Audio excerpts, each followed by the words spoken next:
تمام. طبعًا أنت معاك كده خلّي بالك في التعديل الجديد ما بقتش 15 يوم بقت 10 أيام.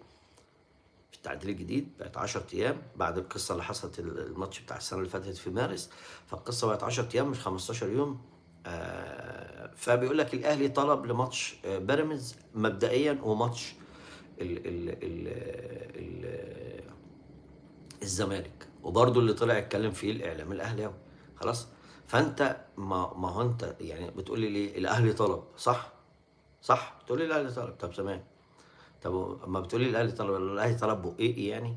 مش المفروض الأهلي لمّا يطلب أو تأكد أنت كراجل بقى بتقولوا إن أنتم على اتصال بذوي الأمر بالناس متخذي القرار، وتقريبًا أنتم اللي بتتخذوا القرار يعني، مش المفروض تروح تحط لي ال70.000 أو ال140.000 يا إتربي أنت وأبو علي وشوقي وفيصل والناس، مش تروح تحطوا بقى الفلوس وأبو المعاطي، تروحوا حطوا أنتم الفلوس بقى، مش أنتم اللي بتتخذوا القرار.